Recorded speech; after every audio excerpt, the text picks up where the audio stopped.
gerakan Tanzimat Osmaniyah telah dilakukan pada abad ke-19.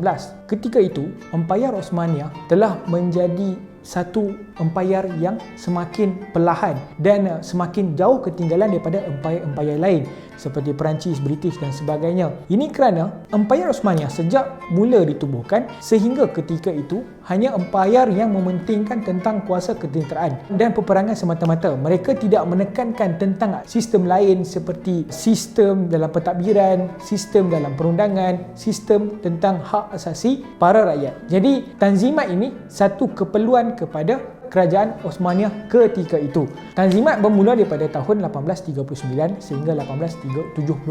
Ketika itu yang mana era perlembagaan yang dilakukan oleh Sultan ketika itu boleh katakan ini mereformasikan sistem. Mereka memperkenalkan undang-undang sivil, undang-undang kepada rakyat, hak sama rata, sistem pos dan sebagainya.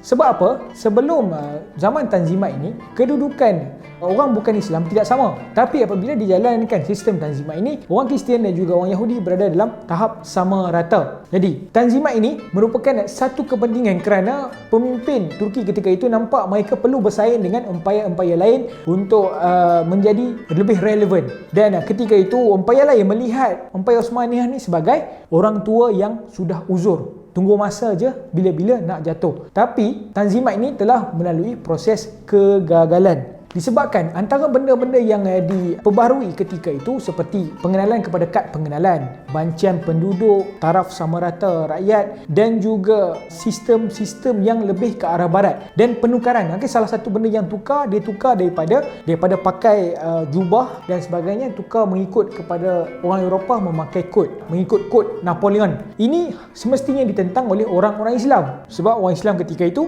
nampak Empayar Osmaniyah ni macam nak ke arah barat. Kemudian orang Kristian di dalam Empayar Osmaniyah juga tentang sebab mereka merasakan orang Yahudi patut berada di taraf yang sama di bawah mereka ketika era sebelum Tanzimat. Dan salah satu lagi pembaharuan Tanzimat adalah kerajaan Osmaniyah ketika itu mereka memperbanyakkan askar mereka sehingga berjumlah lebih daripada 200,000. Namun dari segi peralatan mereka masih lagi tidak mampu bersaing dengan negara-negara lain kerana mereka tidak ada ciptaan-ciptaan baru yang boleh melawan. Sebab itu apa yang kita lihat di penghujung Empayar Osmaniyah, walaupun Tanzimat berlaku dan juga Sultan Abdul Hamid memperkenalkan parlimen dan sebagainya, Turki masih menuju ke jalan kegagalan kerana mereka sudah jauh lari dan juga dengan rakyat Turki yang bangkit menentang negara sendiri. Kesimpulannya, sesuatu perubahan yang ingin dilakukan oleh sebuah negara sebenarnya patut didasarkan kepada rakyat dahulu. Mereka mesti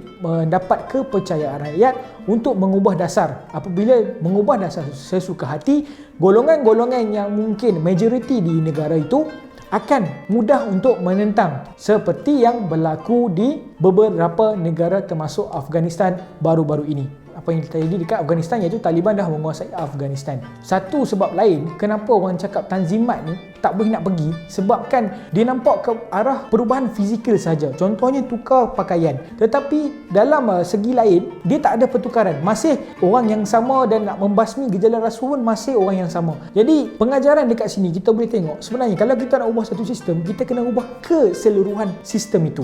Contoh apa yang terjadi di negara kita. Kalau kita nak ubah pemimpin, kita kena ubah semua pemimpin, bukannya ubah sebahagian pemimpin sahaja. Sebab yang menjadi penerus kepada sistem itu adalah golongan-golongan yang sudah sebati dengan sistem tersebut. Mereka tahu selok-belok sistem tersebut dan mereka boleh memanipulasi sistem tersebut bagi kepentingan diri mereka sendiri.